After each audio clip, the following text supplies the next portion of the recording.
Hello beautiful people. Today's outfit is a fit check. I'm wearing a black dress. At the time of filming, my workplace had a blackout day theme, hence the black dress. I don't normally wear black, but I had this dress and it was just the perfect fit. Today I also broke out the Jeffree Star Cremated palette. I had never owned anything like this before. I don't have a palette with this color scheme, so I thought with my black dress, today would be a good day to do this palette. So this one also came with a lip gloss, and I also am using my Sephora blush palette in Spice Market. So let's start first with priming. So my old LA Girl primer. I have since used this one up, but at the time of filming I had this one and I'm still using it because we don't waste makeup around here. Smear for even coverage, and then it's time to get blending. So as I opened up the palette, I began to wonder, what should I do first? What color should I start with first? Should I do crease? Should I do lid? What should I do? So I decided I would go with this slate gray color, and that's what I started first with my crease.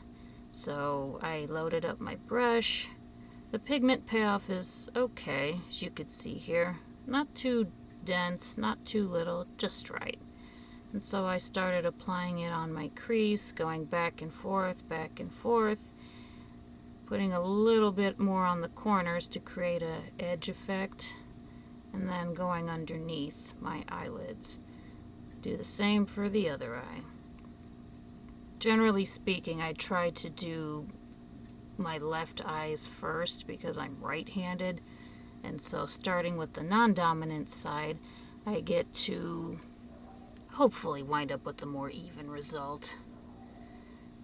Do you make funny faces when you do eyeliner? I know I do.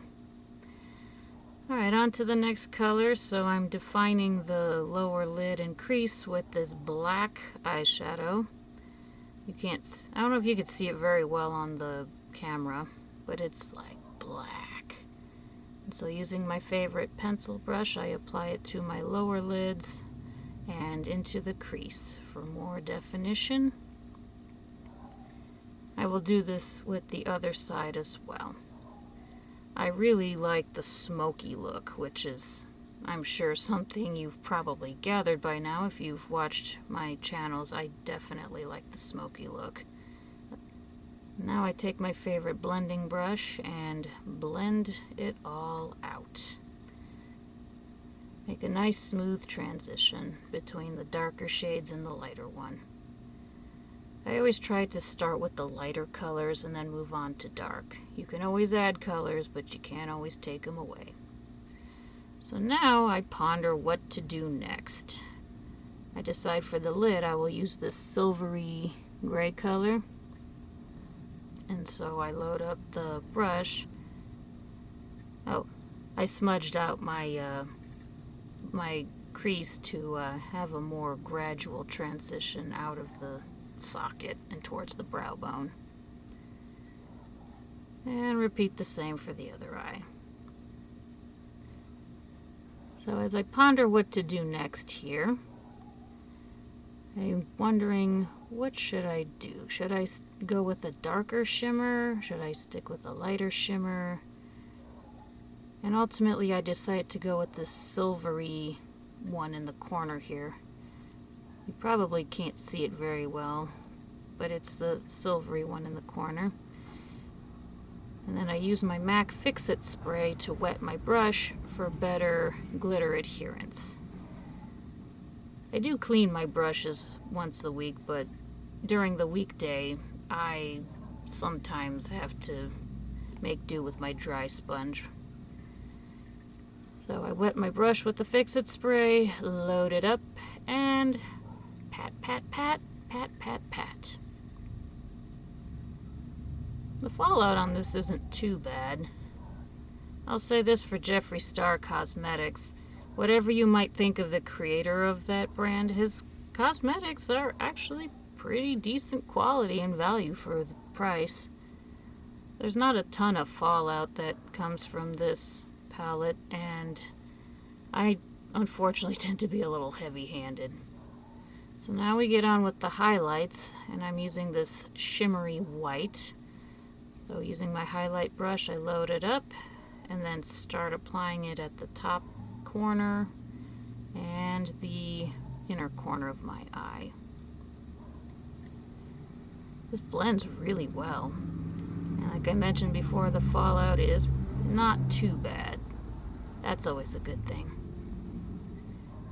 So I just touch up here and there as needed.